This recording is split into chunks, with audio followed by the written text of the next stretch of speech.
Olá a todos, sejam bem-vindos. Vamos hoje falar um pouquinho mais de inovação e hoje especificamente vou falar sobre gestão da inovação. Bom, o que é a gestão da inovação? Então, a inovação é um processo que deve ser estruturado, é um processo onde tem que ter começo, meio e fim. E para isso, não vai simplesmente acontecer da noite para o dia. Não é simplesmente chegar em algum local, numa empresa e falar assim, agora todo mundo vai ter boas ideias. Não, isso não funciona. Então, o que a gente precisa ter são passos, como fazer essa gestão. Como organizar para que as ideias cheguem, e as ideias sejam utilizadas da melhor forma possível. Isso é gestão da inovação. Bom, algumas coisas são importantes. Primeiro, tem que ter um departamento responsável pela gestão da informação. Ou seja, uma área específica vai ter ali um responsável, onde ele vai ser o responsável não por ter as ideias, mas por fazer as ideias aparecerem e, ao as ideias aparecerem, como trabalhar em cima dessas ideias para que elas tenham a melhor performance possível. O gestor da inovação é importante que ele seja uma pessoa líder. Tem que ser um líder nato. E quando eu falo de liderança aqui, eu não estou falando simplesmente de cargo. Eu estou falando de pessoas que realmente os subordinados enxerguem ele como líder, entendam ele como um líder. E a liderança tem uma série de características, vários tipos de líderes diferentes. A gente podia ficar aqui horas falando sobre liderança, mas nesse caso específico, a gente precisa de um líder onde gere confiança, um líder onde as pessoas tenham a empatia e as pessoas enxerguem nele uma pessoa onde você confia, onde você pode ir lá e conversar sobre suas ideias, expor as suas ideias, certo? Então é um líder que principalmente saiba escutar. Essa é uma liderança muito importante na gestão da inovação. Outra coisa muito importante na empresa é ter cultura da inovação. Cultura da empresa é uma das coisas mais importantes. É muito comum a gente chegar numa empresa, você chega lá todo empolgado, começando a empresa há pouco tempo, cheio de ideia nova, e a primeira frase que você ouve é: aqui isso não funciona. Isso daí, pessoal, é a primeira tapa na cara de quem está querendo inovar alguma coisa. Você está lá, chega na empresa todo cheio de vontade lá para trabalhar e você ouve das pessoas mais antigas: aqui assim não funciona, isso assim não funciona. Não. Então, primeiro, a empresa ela tem que estar preparada para inovar. Ela tem que querer inovar, ela tem que querer estar sempre na frente. E ter a cultura da inovação significa o quê? Ter que as ideias das pessoas sejam utilizadas. Como as ideias vão ser utilizadas? Então, é necessário que eu tenha um ambiente propício onde as ideias sejam ouvidas, onde a gente saiba o que aconteceu com as nossas ideias. Então, a inovação é necessário. Só um cuidado. Inovação não traz um retorno logo de cara. Não traz aquele retorno imediato. Então, pronto, já fiquei rico, noite por dia porque tive uma boa ideia. Não. A inovação, de maneira geral, ela vai trazer um retorno a médio e a longo prazo. Até porque um monte de ideias pode ser que não dê em nada, mas pode ser que de repente algumas poucas ideias dê um retorno fabuloso. Ou, como a maioria das ideias, cada boa ideia gera um pouco de retorno. E o conjunto de boas ideias vai gerar um grande retorno. É isso que a empresa tem que pensar. Não adianta querer, todo momento, querer reinventar a roda, todo aquele momento querer descobrir uma coisa espetacular. Não, inovação não é isso só. Isso também é inovação. É o que a gente fala das inovações disruptivas, aquela que simplesmente rompe tudo do jeito que era para começar a fazer de outro jeito. Isso é válido, isso é importante, mas isso não nasce assim da noite para o dia. Isso não é tão fácil. Mas inovações pequenas, dia a dia, onde a gente possa melhorar alguma coisa, isso é bem mais tranquilo, é viável e isso pode acontecer todo dia na empresa. Bom, outro item importante é o planejamento estratégico da empresa. Então, uma empresa ela tem que ter um planejamento estratégico. Ou seja, o que ela quer para agora, para daqui a pouco, e o que ela quer lá no futuro. Então ela tem que ter um planejamento a curto, a médio e a longo prazo. Ela tem que saber onde ela está e para onde ela quer ir. E o que ela tem que fazer para chegar lá. Isso é um planejamento estratégico. Ela define isso é escrito em papel, isso daí é definido, né? Onde e como ela vai fazer para ela conseguir chegar em algum lugar, tá? E dentro desse planejamento estratégico tem que estar a inovação. Como ela vai inovar? Como ela vai se manter inovadora ao longo desse tempo, né? Então, não é assim quais ideias ela vai ter. Isso não tem como saber, né? Mas ela tem que saber como se manter atualizada, como ela vai criar estratégias para se manter uma empresa inovadora, à frente dos seus concorrentes, né? Ou pelo menos, né, tendo páreo ali com os seus concorrentes, né? Podendo estar lado a lado dos seus concorrentes, é isso que ela precisa, né? Então, a ideia da empresa de se manter inovadora, de como manter o seu produto um produto inovador, né? Isso é importante. E para qualquer tamanho de empresa, não estou falando isso só para empresas grandes, empresas pequenas também. Desde um restaurante, né? Uma lanchonete, o cara monta um restaurante e ele fala, bom, eu vou montar um restaurante assim. Hoje eu vou atender não sei quantas pessoas por dia. O que eu quero estar atendendo daqui a 10 anos? Igualzinho? Ou vou querer melhorar? Ou eu vou ter que melhorar, que eu vou ter que mudar a forma como eu atendo os meus clientes para manter os meus clientes, manter sempre meu restaurante cheio, né? Então, isso tudo é uma estratégia da empresa. Então, como manter o meu cardápio, né, um cardápio atual, né? Qual vai ser a estratégia que eu vou utilizar, né? Então, quando a gente fala em inovação, né, é em todos os sentidos, né? Inovação de pagamento, inovação de como servir um produto, de como vender o produto, né? Tudo isso é inovação. Às vezes eu não vou mexer no meu produto, mas eu inovo a forma como eu vendo o meu produto, né? Então, a empresa pequena, média ou grande, ela tem que pensar de maneira estratégica, a curto, a médio e a longo prazo. Certo? Isso não quer dizer que eu faça um planejamento a longo prazo, que daqui 5 anos eu não possa modificar alguma coisa. É provável que eu precise modificar. É provável que eu tenha que fazer novos ajustes, né? Até para poder verificar o que está acontecendo com o mundo, né? A partir do momento que eu estou vendo para onde o mundo está andando, o que está acontecendo, né? Eu não vou ter que ficar lá, né, preso ao que eu pensava 10 anos atrás, né? Eu vou adaptando, vou melhorando e vou arrumando, vou consertando de acordo com o passar do tempo. Mas eu preciso já saber onde é que eu quero chegar. Outro ponto importante que eu coloco aqui é entender as outras empresas, né? Então, conhecer as outras empresas, conhecer casos importantes, né? Isso é importante para as pessoas e para a empresa, né? Quem deu certo? Quem deu errado? O que está se fazendo aí no mundo que deu certo? O que fizeram que deu completamente errado? Por que deu errado? Por que outras deu certo? Por que alguém abre um restaurante, não dá certo, outro lá abre um restaurante quase do lado, ou às vezes em um lugar muito pior, né, olhando de fora, e de repente dá certo. Então, estudar o que é os outros casos, o que aconteceu, é importante para entender o que pode acontecer com a gente. Aí eu trago 2 casos icônicos muito importantes. Um é o caso Toyota, que é um caso bom, né, onde mostra uma empresa japonesa que após a Segunda Guerra Mundial ela se refez e junto com ela levantou o Japão, ela assim como outras grandes empresas japonesas, né? Mas ela não era essa potência antes da guerra. Ela precisou se tornar essa potência até para conseguir reconstruir o país. E uma das estratégias grandes que ela utilizou foi inovar. E mais importante do que inovar, como inovar. Então, ela foi uma das pioneiras no que a gente fala em ouvir o funcionário, em ouvir todo mundo. E não só ouvir, e colocar em prática tudo o que os funcionários falavam. Ela foi uma das pioneiras do que quando a gente fala de Kaizen, já deve ter ouvido falar, que são aquelas pequenas melhorias no dia a dia. No Kaizen eles falam mais ou menos o seguinte, que Se eu posso fazer um pouco melhor, eu vou fazer um pouco melhor.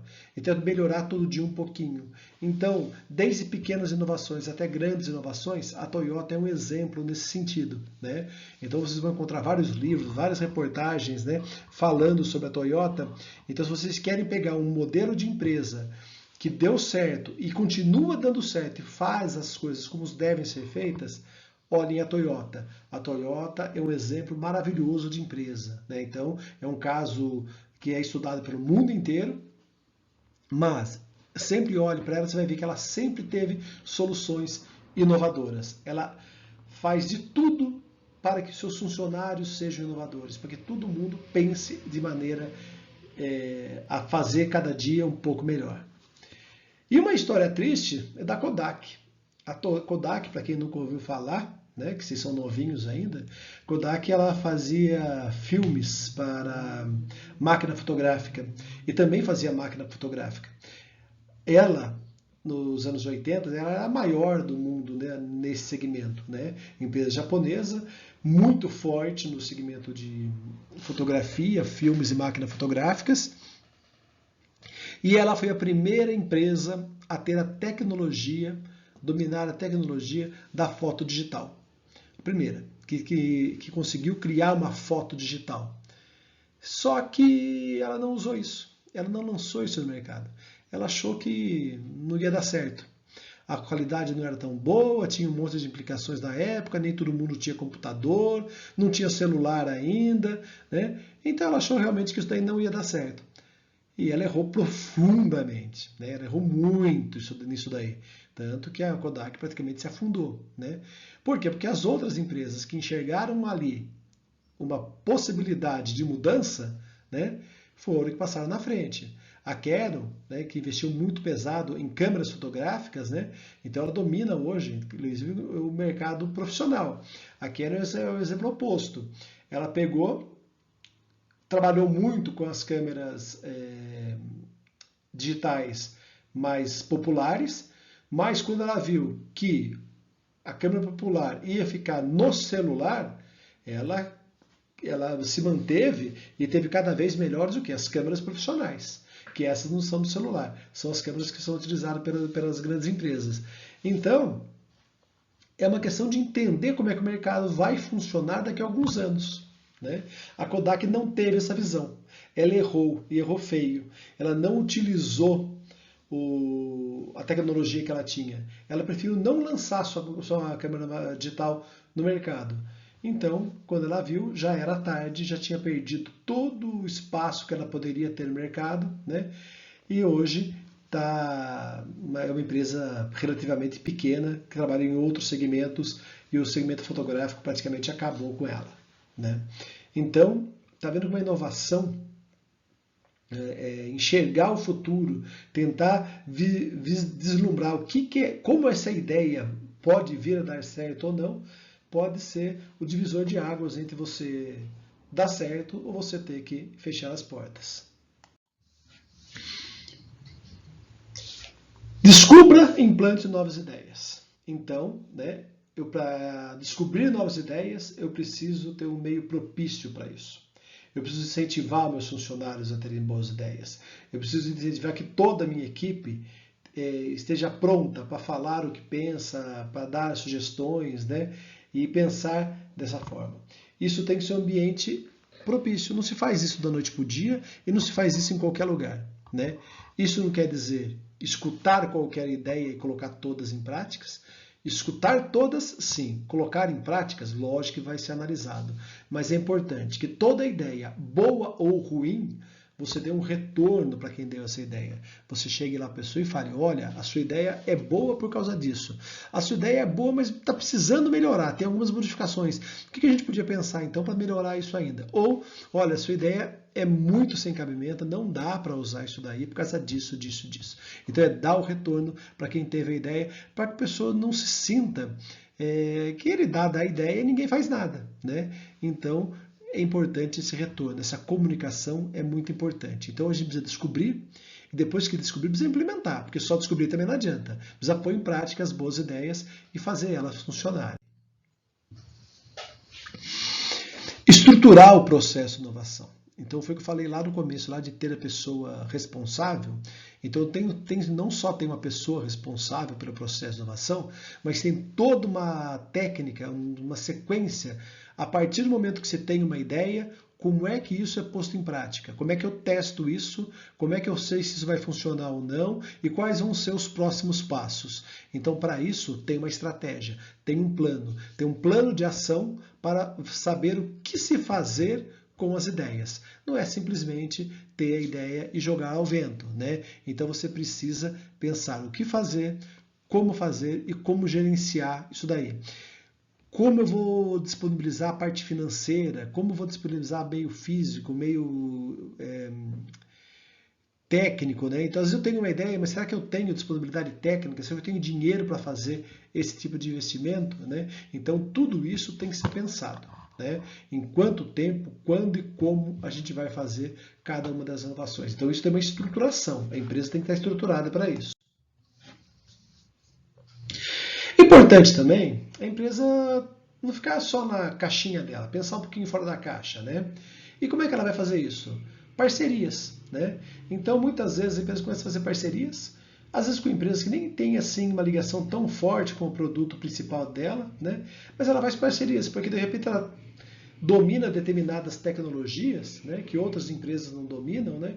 Então, você faz essa parceria, junta 2, 3 empresas que dominam tecnologias diferentes para desenvolver assuntos paralelos, né? E, de repente, esses assuntos paralelos se tornam grandes projetos, né? Então, a inovação precisa de um pouquinho de risco. Quanto maior o risco, né, maior o retorno, ou retorno nenhum, né? Então, assim, né, os grandes retornos, os grandes investimentos, né, você vai ter mais lucro maior quando você tem um risco maior, né? Lógico, cada empresa tem que ter um risco calculado, o quanto ela pode arriscar, o quanto ela pode investir no projeto sem se comprometer, né? Mas, sempre que possível, ela deve sim participar de projetos paralelos, né, e investir, né, ter um pouco de algum valor que ela tem ali que ela possa, né, ela deve sim arriscar em novos projetos, né? É assim que vai chegar os grandes retornos da empresa. Para isso também tem que tomar cuidado com o ambiente legal, certo? Isso daí não é feito à torta direito. Primeiro, acesso ao crédito, né? Então, existe financiamentos, fontes de financiamento exatamente para a inovação, né? Então, hoje você tem desde financiamentos do governo, né, até financiamentos de outras empresas. Já deve ter ouvido falar em anjo, né? Hoje está na moda. O que é o anjo? Uma pessoa ou uma empresa que tem um capital grande que de repente vai lá e investe em pequenas empresas, em pequenas ideias, né? Por que ele faz isso? Porque ele quer só bonzinho para aquele cara lá que está tentando com a ideia inicial dele? Não. É para isso também, mas é principalmente forma parceria com o pequeno. E de repente esse pequeno tem uma grande ideia, mas não tem dinheiro para investir. Então essas empresas vêm de fora com o capital para poder investir e daí sim, a partir daí, conseguir desenvolver as ideias das empresas pequenas, né? Então nem sempre tudo precisa ser feito sozinho, né? Você pode conseguir esse tipo de parceria, o que é muito interessante. Também é importante ver a parte legal, né? Registro de marcas e patentes, propriedade intelectual ou propriedade industrial, o que é isso? O que uma outra pessoa, uma indústria já produz, né, ela tem o direito de patente, né, se é um produto novo, né, então isso daí é importante. Isso acontece muito, é fácil a gente perceber isso nas empresas farmacêuticas, né? Elas desenvolvem produtos, remédios, né? E quando elas desenvolvem um produto novo, né, um medicamento ainda que não existe, né? Ela tem, por direito, alguns anos, não sei se é 10 anos ou alguma coisa parecida com isso, né?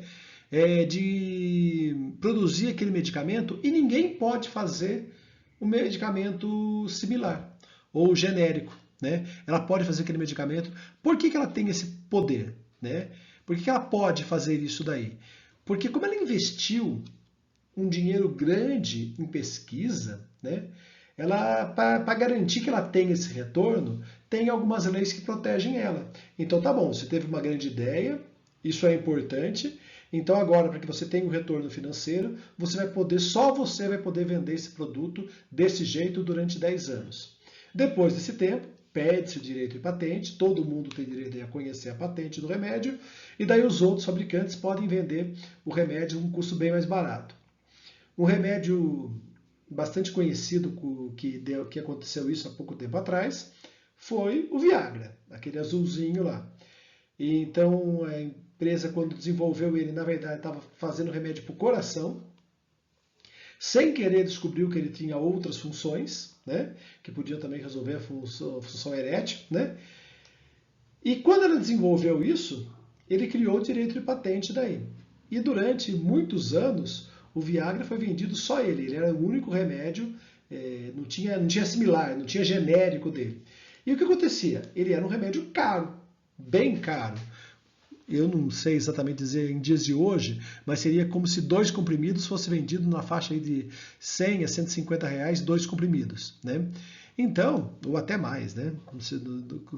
Trazendo para os dias de hoje. E o que aconteceu então? Durante esse tempo, a empresa ganhou muito dinheiro, né, só com esse remédio. Ela conseguiu tirar todo o retorno que ela teve de investimento, né, em pesquisas em cima disso daí.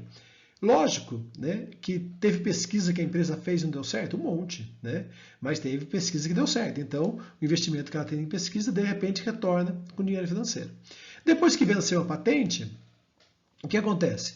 Outros fabricantes podem fazer o genérico, vende muito mais barato e daí abaixa o preço. Daí a empresa continua vendendo o remédio, mas já não consegue mais vender pelo mesmo preço que ela vendia antes, né? Então daí, mas durante esses 10 anos seria o tempo para ela conseguir repor todo o investimento dela e ainda por cima ter lucro para conseguir fazer novos investimentos. Então a empresa de remédio é uma empresa que trabalha bastante nessa área de direitos de patentes, né, e utiliza muito essa parte de pesquisa. Você tem que saber vender as suas ideias. Não basta ter uma boa ideia. Eu preciso convencer o meu cliente. Eu preciso convencer o meu chefe que tem uma boa ideia.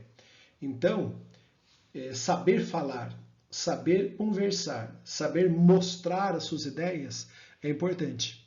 Então, quando aqui, voltando para o nosso pique um pouquinho, né, quando eu peço para vocês apresentarem o trabalho, é uma maneira de vocês começarem a aprender a vender as suas ideias, vender o trabalho de vocês, vender o que vocês fizeram, né? Foi vocês que foram lá, pesquisaram, conhecem o produto, né, conhecem o material, vendam isso. Né? Saibam expor isso, mostrar que esse produto é bom, né? Ou apresente quais são as possibilidades que a gente tem com esse produto novo.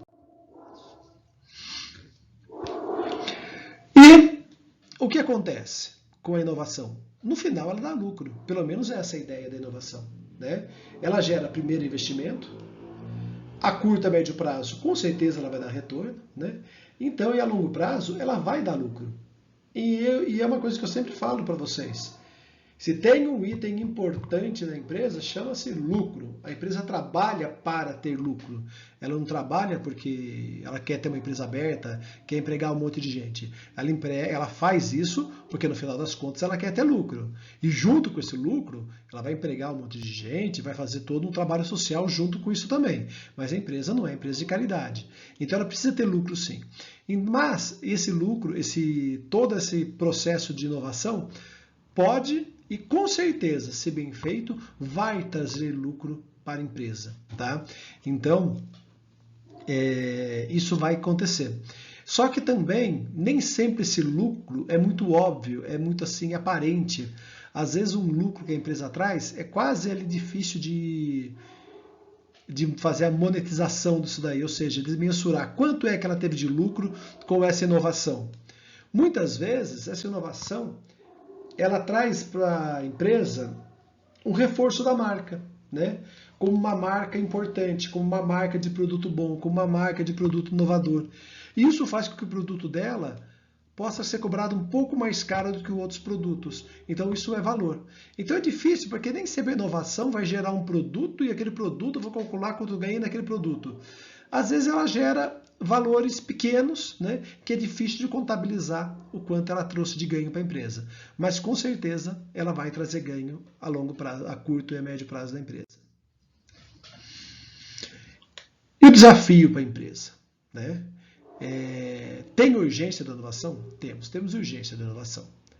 Eu coloco aí que a China, a Alemanha, os Estados Unidos, né, eles estão muito na nossa frente. Muito. Não estão pouco na nossa frente, estão muito na nossa frente. A China, ela ensinou o resto do mundo como é que se desenvolve rápido.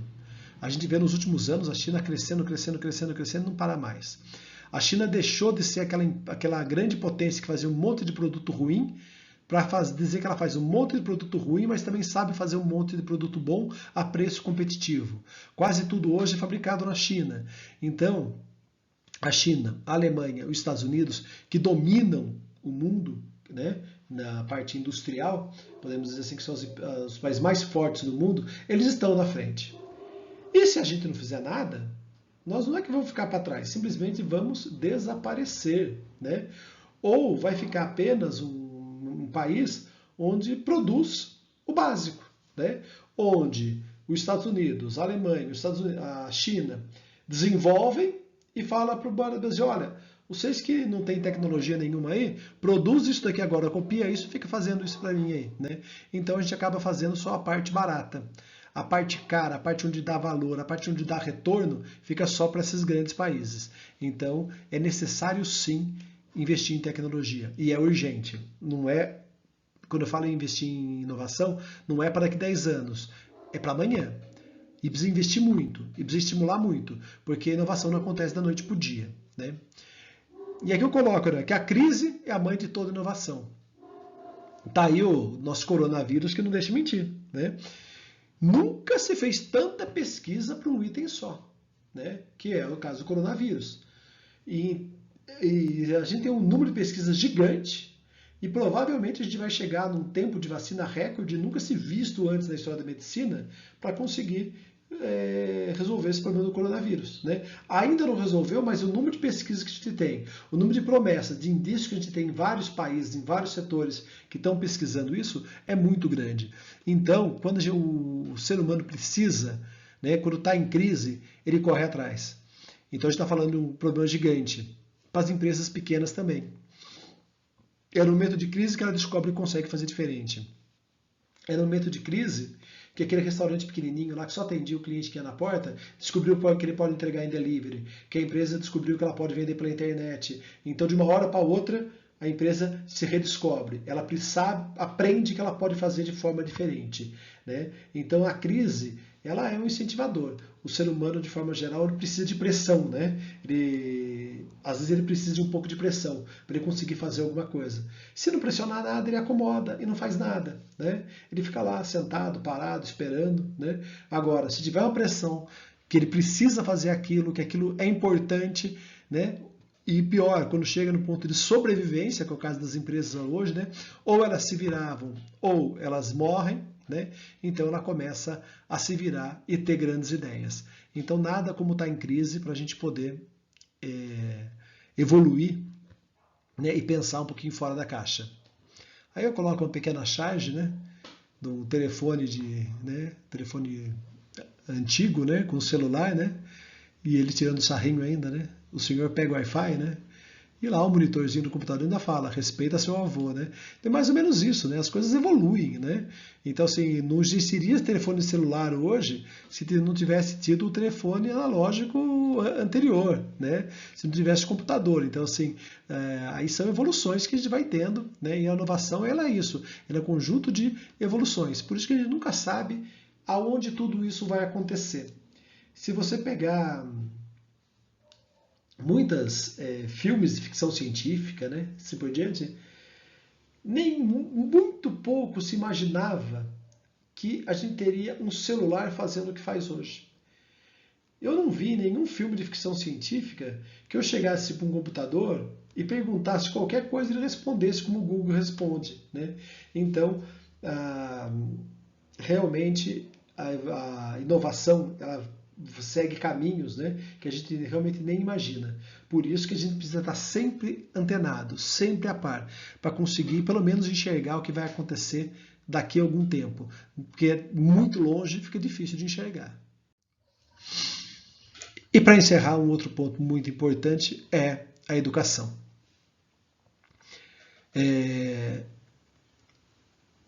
Inovação não é só uma questão de tecnologia, mas é importante que todos estejam aptos a mexer também com tecnologia, a que saibam falar outras línguas, a que consigam se comunicar, né? Então a gente está falando de uma indústria 4.0 aí, né? Que está aí batendo na porta da gente, que vai gerar uma quantidade de empregos incríveis, mas também vão surgir outros empregos, né? Que a gente nunca ouviu falar. Então, se o nosso estudante, se vocês não estiverem preparados para absorver toda essa inovação, o que vai ser dos nossos trabalhadores? Numa sociedade que vai ser, que a gente chama de ultra tecnológica. Tudo vai ser tecnológico. Vocês imaginam hoje alguém conseguir fazer qualquer tarefa de banco sem o celular? Né? Imagine que eu não sei usar o celular. Né? Imagine o avô de vocês, de repente, ou alguém mais velho, que tenta não usar o celular. Ele fica preso até, né? Ele nem consegue fazer algumas coisas. Então, os empregos vão ser assim, cada vez mais ultra tecnológicos. Então, saber mexer com a tecnologia, estar curioso ou querer mexer em tecnologia, vai ser uma obrigação em todas as profissões. Em todas as profissões. Vai dar para a gente dominar todas as tecnologias? De jeito nenhum. Nunca a gente vai dominar todas as tecnologias, mas dentro da profissão da gente, a gente vai ter que entender o que é importante, o que tem de importante que está acontecendo no mundo, quais são os softwares, quais são o tipo de tecnologia que está sendo utilizada, e a gente vai ter que dominar. Isso vai fazer parte do trabalho de qualquer um, de qualquer pessoa que continue trabalhando. Imagine nessa pandemia se os professores que não sabem usar o computador, que se recusam a utilizar o computador. Como é que ele ia fazer para dar aula nesses dias? Né? Então, a tecnologia faz parte do nosso dia a dia, não tem como fugir. A educação é extremamente importante. Ela é o ponto fundamental dos países onde o futuro vai dar certo e o futuro não vai dar certo. Ou que as empresas que num futuro em breve vai estar bem, ou os países que no futuro breve vai estar mais complicado. No Brasil, eu acho que a gente tem uma característica aqui, que é a divisão de uma parte da população que tem uma educação boa e de uma parte da população que tem educação nenhuma. Né? Então, o desafio para o país é que o maior número de pessoas possíveis tenha uma formação boa, onde esteja preparado para esses novos desafios. Bom, pessoal, é isso que eu queria falar hoje. Espero que vocês tenham gostado do assunto. Bons estudos a todos e até a próxima.